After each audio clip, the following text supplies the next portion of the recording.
Okay, we're waiting for everyone to come on. We'll see. There we go. We are live. Hi, everybody. My name is James Marin, holistic registered dietitian, environmental nutritionist. I'm Dahlia Marin, registered dietitian nutritionist. And welcome. So if you're watching this, you're probably watching this in our Good Gut membership group. That is a private group, which you can find information on that at marytout.com. You're also probably seeing this on our YouTube channel. So if you want more information, leave a comment below or also go to marytout.com. Today, we're going to be talking about SIBO and IBS and how for the past several years, really, we've been treating SIBO and IBS and how we do that a little bit differently than what's the norm out there. Right, Dahlia? Yes, absolutely. And we really found a need to create our unique program and our unique protocol with our community. So those who are on a plant-based, plant-forward, vegan diet, we know that those who were diagnosed with SIBO, small intestinal bacterial overgrowth, or irritable bowel syndrome, and who are vegan, vegetarian, or very plant-forward, were recommended to go on a low FODMAP diet. And we've had this time and time again. I've had so many patients come to me and say, one, either they have such a limited selection of things to eat on a plant-based diet that they felt they weren't getting the nourishment they needed. Two, others felt like it didn't work for them. I had so many patients tell me, I tried going low FODMAP and I didn't really feel much better. I might have felt a little bit of a difference. It does work for many people. It doesn't work for everybody. And it's not a long-term solution. So we also had many people come to us saying, yes, I went low FODMAP. I went the traditional route. I felt better for a little bit, but now it's a year later, 2 years later, and I only eat 10 different foods and I'm still not better. My SIBO is still here. I'm still not in remission, and I need to figure out another solution. And so it's really thinking about this in a really logical and simple way. We're looking at this as, what's out there is telling you to eat less of these foods that make you bloated, take more of these supplements, or take these medications that eradicate bacteria. And really, those are just quick fixes. And when you think about it logically, those things don't make sense, especially long term, because you're eradicating bacteria. Some are bad, but a lot are good. And a great analogy that we give for this is an ecosystem, right? There are hyenas. Do you want a hyena in your bedroom? Probably not. There are rats. Do you want a rat in your bedroom? Probably not. But those animals are vital members of an ecosystem, just like bacteria and protozoa and fungi even. I know everyone's like, oh my gosh, I have a candida overgrowth. And really with SIBO, it's IMO, right? Intestinal microbial overgrowth is another term for it because there's a host of microbes that can be not really overgrown per se, but in the wrong place, right? So just like you wouldn't want the rats and hyenas in your bedroom, but they're fine outside in Africa, or in the wilderness doing what they need to do. So that's the same idea with SIBO and even IBS.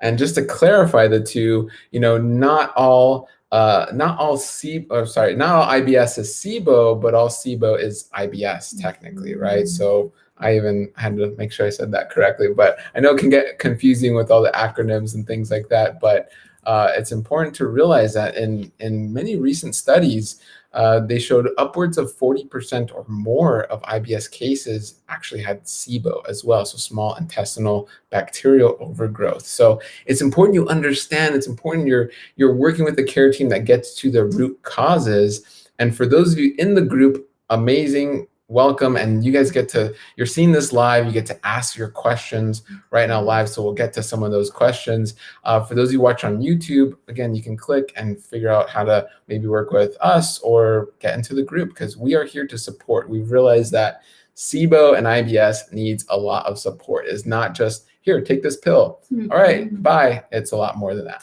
We know that up to 60% of those who do even get diagnosed with SIBO, we know that diagnosis rate can be a little bit on the lower end. Not everybody reaches a diagnosis very quickly. A lot of people suffer for years before they're diagnosed with this intestinal microbial overgrowth or bacterial overgrowth. And so those who do get diagnosed are oftentimes then recommended to take antibiotics or maybe even some antimicrobials. And what makes us unique is that we do encourage everyone to work with your care team. And your care team can look like many different people, but we want you to work with your care team to try to identify all of the who, what, when, wheres, and hows of your SIBO. Why did you get SIBO in the first place? How did you get it? When did you get it? How can we prevent you from getting it back? Some studies estimate that up to 60% of those who are diagnosed with SIBO and treated with antibiotics alone will relapse. So they'll have symptoms recur once again, oftentimes if the root cause of their intestinal microbial overgrowth is not addressed. And like we said, that can consist of many members of your care team addressing different symptoms that you might be having, which we'll get into symptoms. Because you might be hearing this and you might not have been diagnosed with SIBO, or you might have been diagnosed with IBS and you're not sure what SIBO is, and you're not sure if you had SIBO. So you might have been diagnosed with IBS and you might be experiencing things like gas and bloating. One telltale symptom that a lot of our patients with SIBO will say is they wake up with a flat stomach, and as they start eating and drinking, even if it's just water or tea, they become increasingly bloated. By the end of the day, they are so bloated that they look and feel 6 to 9 months pregnant. That does not always indicate SIBO, but oftentimes it can be a symptom. Other symptoms can be alternating constipation and diarrhea. Maybe throughout the day you're experiencing both. Maybe one day you have diarrhea, urgent bowel movements where you're like, oh, gotta go. Then the next day you're sitting there on the toilet straining and you're struggling to pass the bowel movement. We know that reflux can be a big symptom of bacterial overgrowth, because when you are that bloated, you're usually pressing on your stomach and that stomach acid's coming right back up. Sometimes patients aren't as gassy. Maybe they're not passing excessive gas more than 15 times a day. Maybe they're belching and it's coming up the other way. So these might be indicators that something could be going on. It could be IBS, irritable bowel symptoms of irritable bowel syndrome, or it could be something deeper where there might be a microbial overgrowth, an over-inoculation of microbes in the small intestine where they don't really belong. And you see here, we're sitting in front of these really pretty pictures. Love sitting in front of these because we're gut obsessed. But as you see here in the gut, everything's connected, mouth to anus. It's all connected. It's one big, long organ. And so when we're eating, when things are moving and flowing correctly, there is kind of a rhyme and reason to everything. We're starting digestion in our mouths, where we're releasing saliva and digestive enzymes in our saliva. When we smell food, we're starting the digestive process of preparing stomach acid and producing also enzymes, pancreatic enzymes and other digestive enzymes. We know that once we do that, we start chewing the food and breaking it down. That's digestion. And so start there. How's that going? We swallow food, it goes down the esophagus. And although everything's connected, it's compartmentalized. We have different doors that are separating different areas of our digestive tract. So that esophagus has a little door, a sphincter that opens up. It lets the food, now that's been chewed up and broken down a little bit, hopefully a lot by us if we're chewing thoroughly, pass into our stomach. And our stomach is releasing that beautiful, amazing stomach acid, which we need.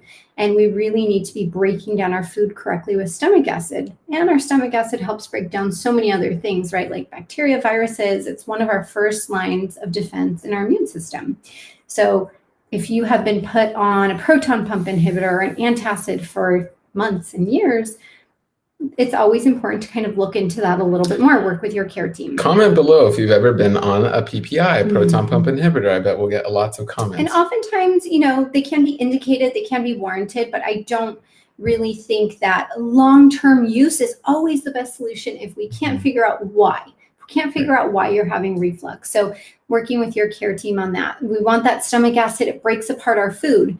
The next place that our food is going for best, most optimal digestion and absorption is our small intestines. We have our beautiful small intestine that we see here. We're doing most of our digestion and absorption there. We don't have a lot of bacteria living there in the small intestine. They estimate that there's about 10,000 bacteria per milliliter of fluid in the small intestine. That's not a lot.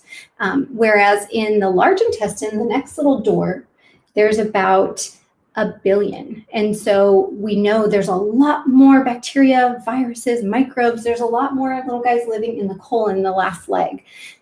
That's a significant amount. So with SIBO or intestinal microbial overgrowth, what happens is some or many of those microbes living in the colon, they'll get hungry, they'll become impatient for whatever reason. Maybe it's due to extreme constipation, many reasons. We'll be covering that in another video.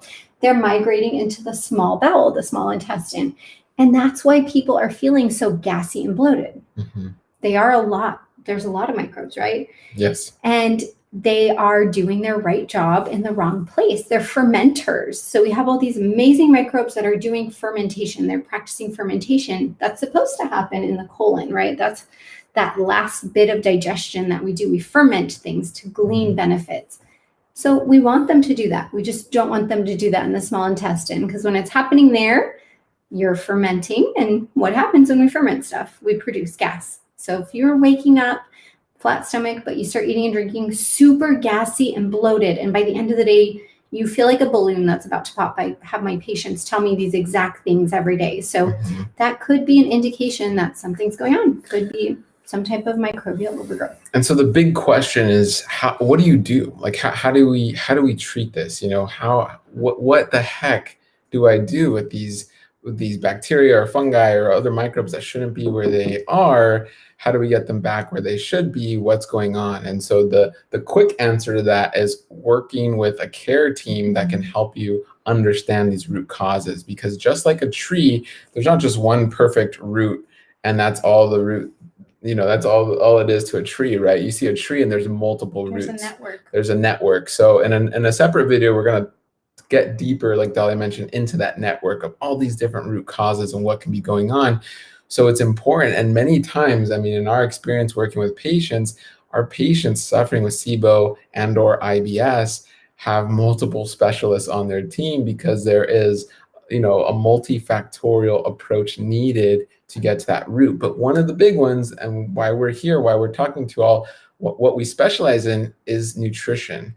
And so it didn't make sense to us really for people long-term to be eating 5 or 10 different foods, right? It doesn't make sense. A low FODMAP diet is not a long-term diet, right? Anti-lectin pills or oxalates and salicylates, these things are not your enemy. Okay, so it's important to understand that the approach to SIBO is not to limit for a long time. It's to say, okay, what are your root causes? How do we reintroduce fiber and foods? Because fiber is the key, and retolerate. So that is one of the big keys to success. In addition to having a dietitian on your care team, and we'll go in depth with this again in a future video, but we suggest that you also have a primary physician on your care team. That could be a gastroenterologist who is also your primary physician if they're also an internist. For some of you, you might have diabetes, you might require an endocrinologist, you might have pelvic floor issues and thyroid disease, yes, and require an endocrinologist. You might have pelvic floor issues and benefit from having a specially trained physical therapist on your care team. It might be very stress involved, so having a therapist, a counselor, a psychologist on your care team can be beneficial. There are so many important members who can be on your care team to help you really get ahead of this. And again, once and for all, have this be the last program that you try. Have this be the last specialist who you see, or nutritionist, dietitian, someone who you are working with to get to the root. And we could talk forever on this, guys. So that's where we're going to break it up. And we're going to be going live twice a month. So every other Friday. So not next week, but the week after. So stay tuned. Make sure you're subscribed. Make sure you're in our group. If you're in our group, you're going to get all these notifications as well. But I want to get to some questions we have, because we can keep going and going. This could be a 45-hour long video. But we have some questions. So one of the first questions is about stool testing. We get this question a lot through our DMs on Instagram, through our patients and our patient portal. So yes, we oftentimes are either asked if we do stool testing. We recommend that patients do stool testing, or sometimes my patients tell me, I was diagnosed with SIBO via stool test. One, that's not quite how you diagnose any type of microbial overgrowth. The two best ways to get a diagnosis for your small intestinal bacterial overgrowth or any type of microbial overgrowth would, one, gold standard to have a gastroenterologist who can do a small bowel aspirate, meaning during an endoscopy, they're getting some of the fluid out of your small intestines so that way they can test that. That is the best way. We know that's in very limited supply. Not everybody's able to It's not very offer practical. that. Yes, and it's not very practical, and it's invasive. And there's also some research showing that, when you're getting the aspirate, you're getting it from the upper small intestine. A lot of times, a lot of these issues can be in the lower right area of the small intestine. So it could be a way that you go to get your diagnosis. The way that we usually are helping patients try to figure out what's going on is we order a breath test. So we are looking for excess gas through patient's breath. So it's not only a test that you can safely do at home. You get shipped a kit to your house. You're doing it yourself. So you want to be very prepared to do that for yourself. But it's one also that's less invasive. So we'll talk all about that again in a future video where we're talking about how do you get tested. It is important to get tested because you don't want to be trying to treat something that you don't actually have. So you want to actually know whether or not you have SIBO or whether or not you have some type of microbial overgrowth. So SIBO is diagnosed via breath test. To diagnose fungal overgrowth, that would require a small bowel aspirate through an endoscopy. But we recommend doing these. Stool tests are not a reliable way to diagnose SIBO. We oftentimes have patients come to us, they've spent $400, $500, $600 on a stool test, and they tell me, I have E. coli, I have all these different things, I have Shigella, I have all these things. These can be normal parts of our Which stool. Going back to the original example, if you guys watched the original example, or depending when you're coming in live, but rewatch this video if you missed it, again, that's like saying, oh my gosh, the forest has rats. Yes, the forest does have rats, right? Oh my gosh, the jungle in Africa or the savanna in Africa has hyenas that can kill you. Yeah, they sure can. But again, it's the right place at the right time where these animals are, and that's where we want to leave them. And with these stool tests, again, that's mostly assessing what's going on in your colon. So you should have bacteria and other microbes in your colon. Right. So if somebody is trying to tell you that they're diagnosing you with SIBO based on a stool test, that's not an accurate way to be getting that diagnosis. And we just don't feel like the technology is quite there yet for stool testing. So a lot of these different companies offering you diets based on stool tests, there's not great data to back it up. We'll maybe do a whole video We'll do a whole on stool video. test. So stool test, how do we feel about that? Not great. So that's not part of the program. We don't recommend stool testing. We talked about breath testing. That was another question that somebody had. Do we recommend breath testing? And we do. And so that is something that we're able to offer with breath testing. We're looking for 3 different types of bacteria, or 3 different types of gases, rather, produced by 3 different types of bacteria. We have hydrogen, we have methane, and we have hydrogen sulfide bacterial overgrowth that can potentially be going on. So with a breath test, the one that we use, it tests for those 3 types of bacterial overgrowth. Yes. And the gases that they produce. Yes, you answered the second question we're saying. And then the third is food sensitivity testing. So lots of like, should I take a food sensitivity test? We get lots of those questions. What sensitivity testing should I do? And what does it mean? And so, so overall, when you're highly sensitive to food, you may even have food sensitivities and food allergies, that roughly means you have gut permeability happening. So leaky gut or intestinal hyperpermeability. Right. So those are all fancy names for leaky gut. And essentially leaky gut is these food proteins are bypassing the barrier of your gut, which is the healthy functioning barrier that we want intact and very vibrant and healthy, right? Otherwise, you're leaking these proteins into your bloodstream. It's not just your bloodstream, it is literally your nervous system, it is literally your autoimmune system, or I should say your immune system, which can give an autoimmune response. This is this inflammatory response when large molecules are going where they shouldn't go. They are deemed foreign invaders. They are deemed foreign, and your body signals to attack. So a lot of times food sensitivity tests are done via blood. So really all that's telling us when somebody brings me a food sensitivity test is you have leaky gut. If a lot of foods show up on your food sensitivity test, it means you likely have some type of leaky gut or dysbiosis. So maybe an overabundance of inflammatory bacteria an underabundance of anti-inflammatory bacteria, and that might have triggered leaky gut. Many things can trigger leaky gut. Another video we'll get into. But the food sensitivity tests don't necessarily tell you what triggered the issues. Oftentimes, my patients who have had food sensitivity tests done come to me nearly in tears and say, this is everything I eat that showed up on this test. Well, of course, if you have leaky gut and you're leaking food proteins into your bloodstream, it's a memory. It's an immune memory that your body is noting on this test that it's come into contact with this food before. So it doesn't necessarily mean that the oats and the bananas and, the walnuts that showed up on that test, you're highly sensitive to. Maybe you just ate them the day before and you have leaky gut. So again, save your money.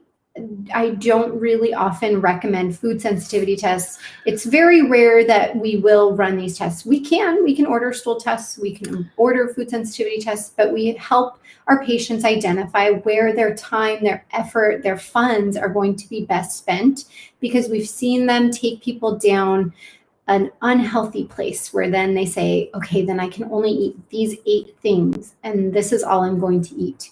And this is in no way medical advice. This is just our opinion. This is from years and years and years of experience, and we're just sharing. And studies. Reading and studies all as well. The most up-to-date literature. But you got to do what's right for you. Work with your care team. Look into this further. If you want to visit our website, you can work with one of us. We see patients all over the world, in the United States as well. And this was great. Wonderful questions.